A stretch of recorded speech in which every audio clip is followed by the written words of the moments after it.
Mr. Vice President, Mr. Speaker, members of Congress, representatives of the American people across all states, territories, cities, and communities. I would like, if I may, to take this opportunity to express my particular gratitude to you all for the great honor of addressing this joint meeting of Congress, and on behalf of the Queen and myself, to thank the American people for welcoming us to the United States to mark this semi-quincentennial year of the Declaration of Independence. And for all of that time,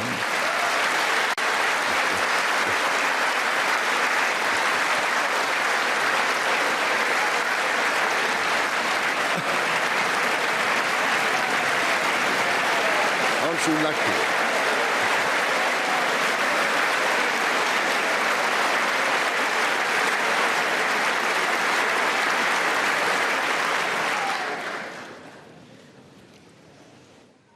And for all of that time, our destinies as nations have been interlinked. As Oscar Wilde said, we have really everything in common with America nowadays, except, of course, language. So, ladies and gentlemen, we meet in times of great uncertainty, in times of conflict from Europe to the Middle East, which pose immense challenges for the international community and whose impact is felt in communities the length and breadth of our own countries. We meet, too, in the aftermath of the incident not far from this great building that sought to harm the leadership of your nation and to foment wider fear and discord. Let me say with unshakable resolve, such acts of violence will never succeed.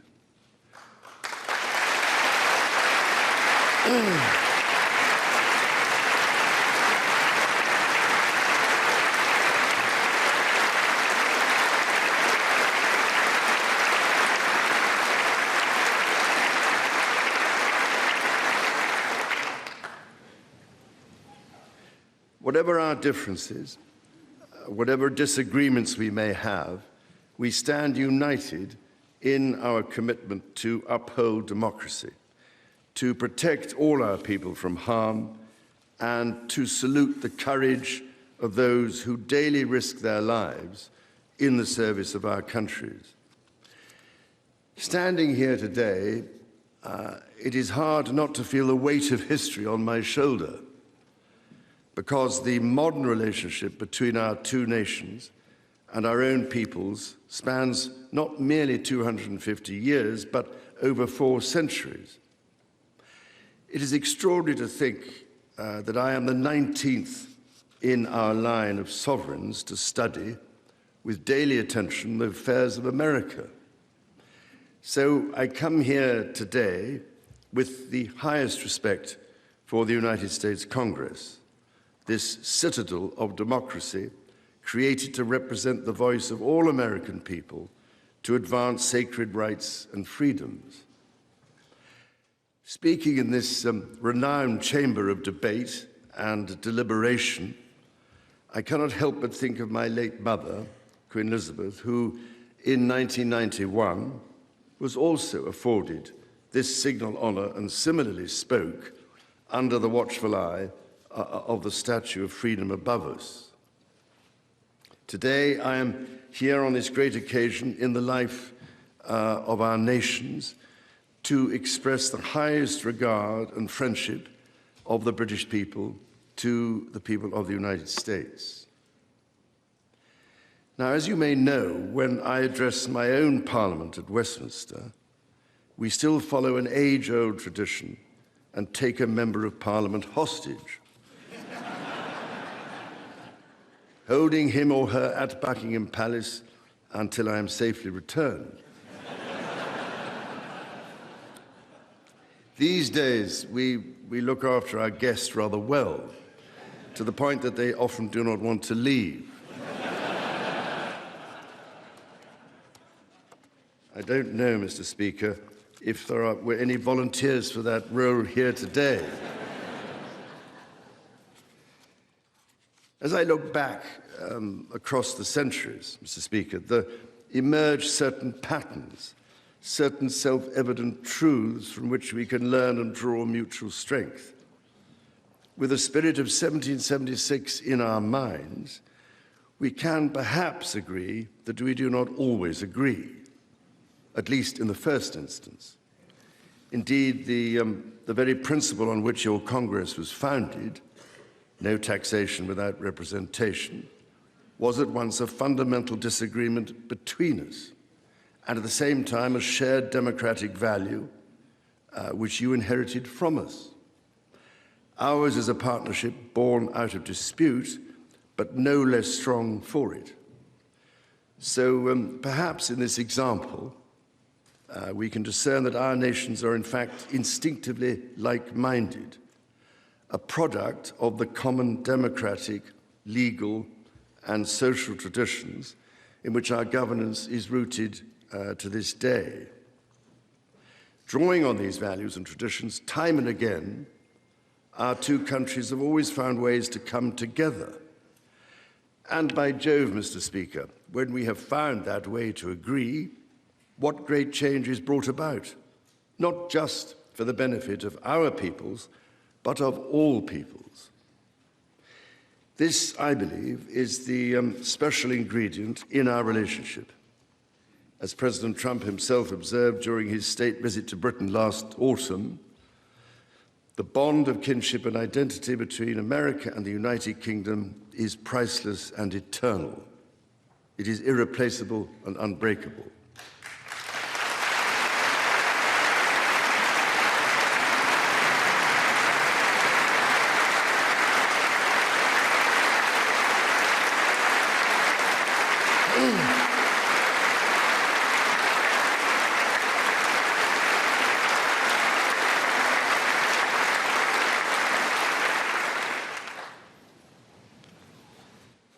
Mr. Speaker, this is by no means my first visit to Washington, D.C., the capital of this great republic. It is, in fact, my 20th visit to the United States and my first as King and head of the Commonwealth. This is a city which symbolizes a period in our shared history, or what Charles Dickens might have called a tale of two Georges.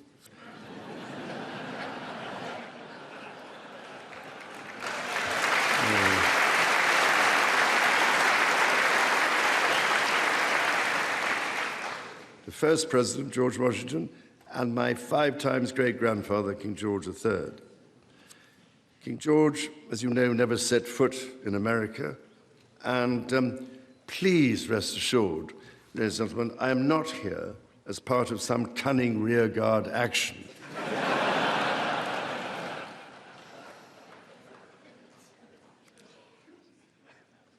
The founding fathers were bold and imaginative rebels with a cause. 250 years ago, or as we say in the United Kingdom, just the other day,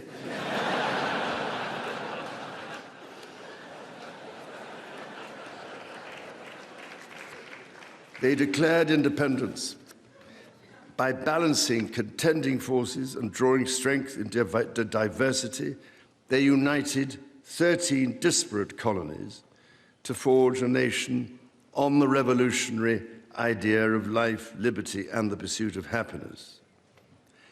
They carried with them and carried forward the great inheritance of the British Enlightenment, as well as the ideals which had an even deeper history in English common law and Magna Carta.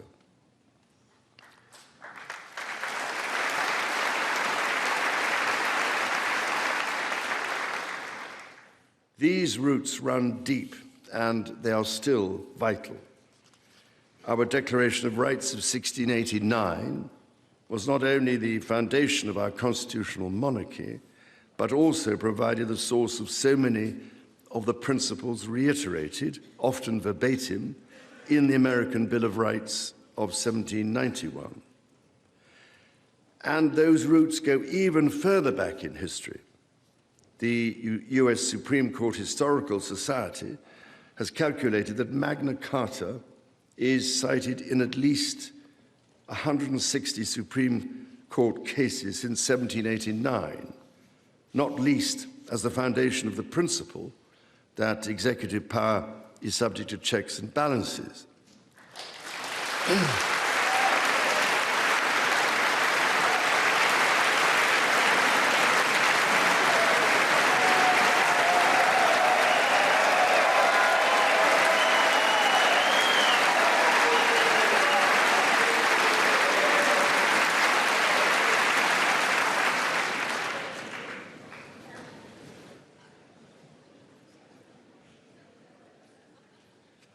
This is the reason why there stands a stone by the River Thames at Runnymede, where Magna Carta was signed in the year 1215. This stone records that an acre of that ancient and historic site was given to the United States of America by the people of the United Kingdom to symbolize our shared resolve in support of liberty and in memory of President John F. Kennedy. Distinguished members of the 119th Congress, it is here in these very halls that this spirit of liberty and the promise of America's founders is present in every session and every vote cast, not by the will of one, but by the deliberation of many, representing the living mosaic of the United States.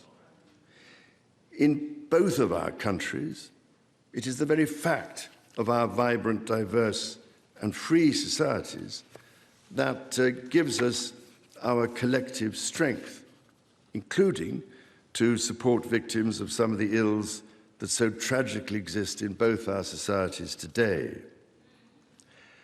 And, Mr. Speaker, for many here, and for myself, the Christian faith is a firm anchor and daily inspiration that guides us, not only personally,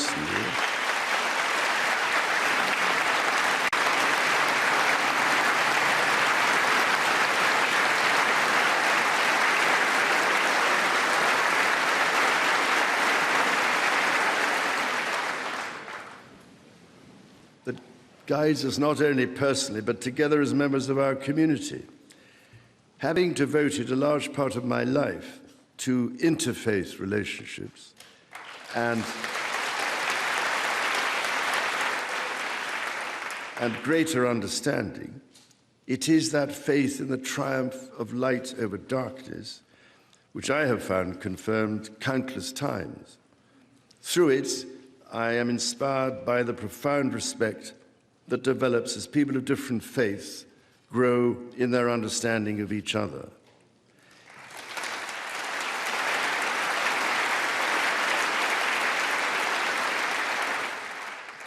It is why, it is my hope, my prayer, that in these turbulent times, working together and with our international partners, we can stem the beating of plowshares into swords.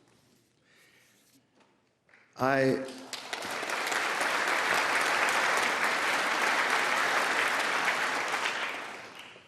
am mindful that we are still in the season of Easter, the season that most strengthens my hope.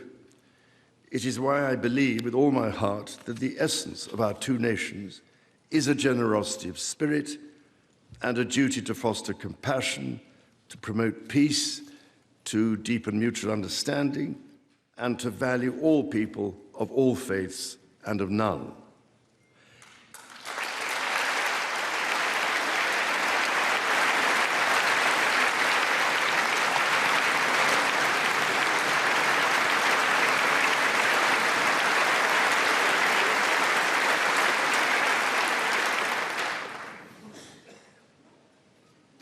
The alliance that our two nations have built over the centuries, and for which we are profoundly grateful to the American people, is truly unique. And that alliance is part of what Henry Kissinger described as Kennedy's soaring vision of an Atlantic partnership based on twin pillars, Europe and America. That partnership, I believe, Mr. Speaker, is more important today than it has ever been.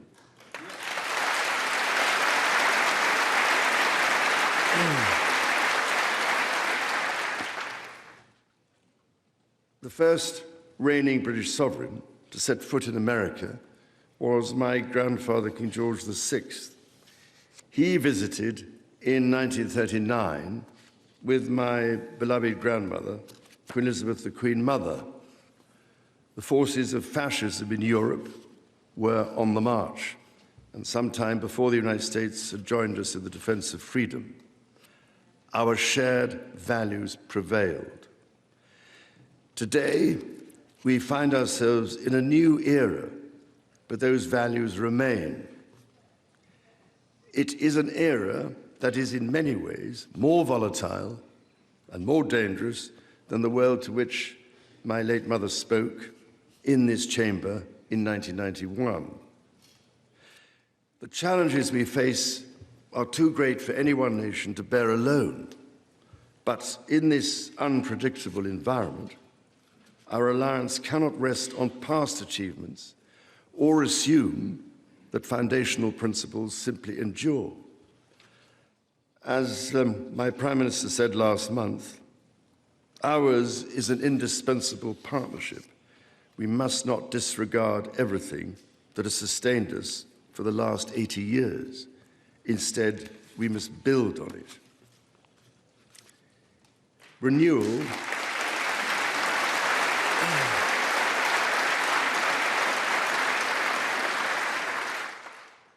Renewal today starts with security. The United Kingdom recognizes that the threats we face demand a transformation in British defense. That is why our country, in order to be fit for the future, has committed to the biggest sustained increase in defense spending since the Cold War, during part of which, over 50 years ago, I served with immense pride in the Royal Navy, following in the naval footsteps of my father, Prince Philip, Duke of Edinburgh, my grandfather, King George VI, my great-uncle, Lord Mountbatten, and my great-grandfather, King George V. This year, of course, also marks the 25th anniversary of 9/11. This atrocity was a defining moment for America, and your pain and shock were felt around the whole world. During my visit to New York, my wife and I will again pay our respects to the victims, the families, and the bravery shown in the face of terrible loss. We stood with you then, and we stand with you now in solemn remembrance of a day that shall never be forgotten.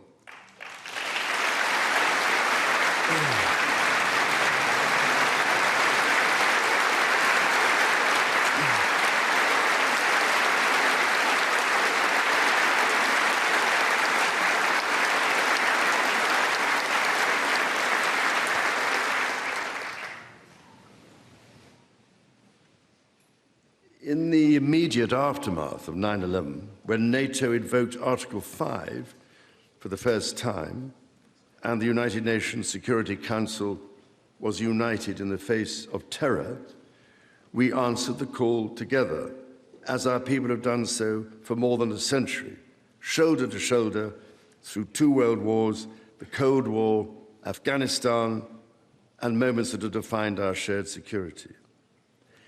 Today, Mr. Speaker, that same unyielding resolve is needed for the defense of Ukraine and her most courageous people.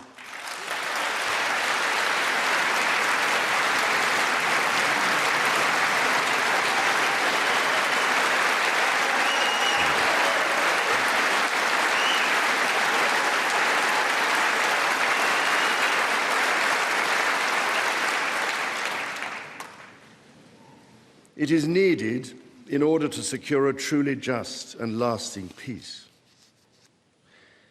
From the depths of the Atlantic to the disastrously melting ice caps of the Arctic, the commitment and expertise of the United States Armed Forces and its allies lie at the heart of NATO, pledged to each other's defense, protecting our citizens and interests, keeping North Americans and Europeans safe from our common adversaries. Our defense, intelligence, and security ties are hardwired together through relationships measured not in years, but in decades. Today, thousands of US service personnel, defense officials and their families are stationed in the United Kingdom, as British personnel serve with equal pride across 30 American states. We are building F-35s together, and we have agreed the most ambitious submarine program in history, AUKUS.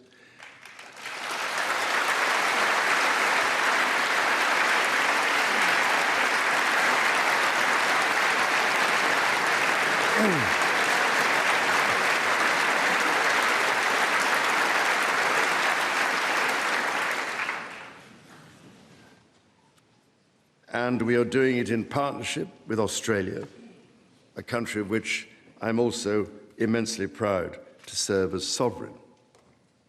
We do not embark on these remarkable endeavors together out of sentiment. We do so because they build greater shared resilience for the future, so making our citizens safer for generations to come. Our common ideals were not only crucial for liberty and equality, they are also the foundation of our shared prosperity. The rule of law, the certainty of stable and accessible rules, an independent judiciary, resolving disputes, and delivering impartial justice. These features created the conditions for centuries of unmatched economic growth in our two countries. This is why our governments are concluding new economic and technology agreements to write the next chapter of our joint prosperity and ensure that British and American ingenuity continues to lead the world. Our nations are combining talent and resources in the technologies of tomorrow. Our new partnerships in nuclear fusion and quantum computing and in AI and drug discovery, holding the promise of saving countless lives. More broadly, we celebrate the $430 billion in annual trade that continues to grow, the $1.7 trillion in mutual investment that fuels that innovation, and the millions of jobs on both sides of the Atlantic, supported across both economies. These are strong foundations on which to continue to build for generations yet unborn. Our ties in education, research, and cultural exchange empower citizens and future leaders of both countries. The Marshall Scholarship, named after the great General George Marshall, and the association of which I am so proud to be patron, are emblematic of the connection between our two countries. Since its founding, more than 2,300 scholarships have been awarded, opening doors for Americans from all walks of life to study at the United Kingdom's leading universities. So as we look toward the next 250 years, we must also reflect on our shared responsibility to safeguard nature, our most precious and irreplaceable asset.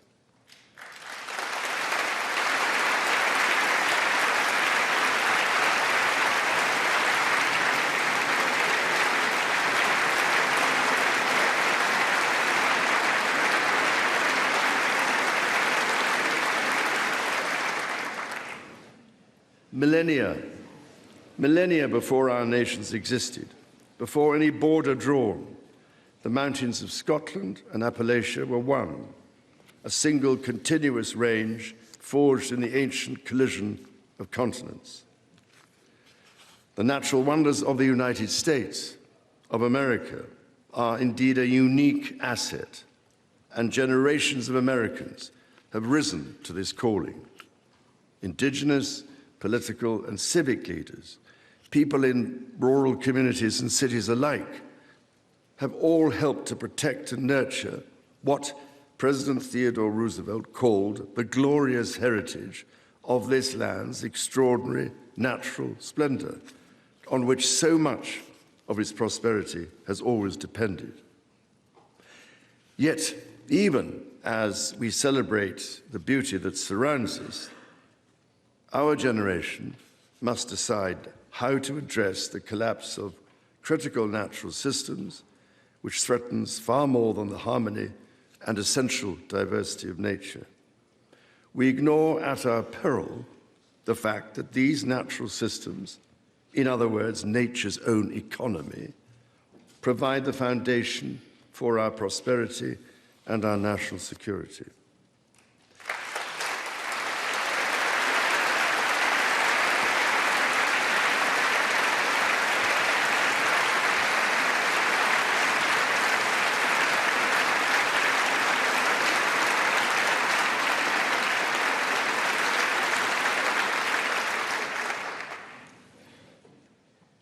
The story of the United Kingdom and the United States is at its heart a story of reconciliation, renewal, and remarkable partnership. From the bitter divisions of 250 years ago, we forged a friendship that has grown into one of the most consequential alliances in human history.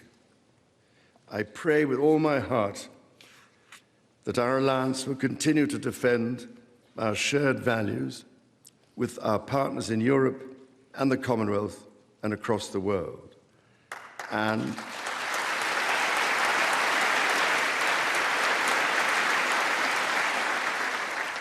that we ignore the clarion calls to become ever more inward-looking. Mr. Speaker, Mr. Vice President, distinguished ladies and gentlemen, America's words carry weight and meaning, as they have since independence. The actions of this great nation matter even more. President Lincoln understood this so well with his reflection in the magisterial Gettysburg Address, that the world may little note what we say, but will never forget what we do.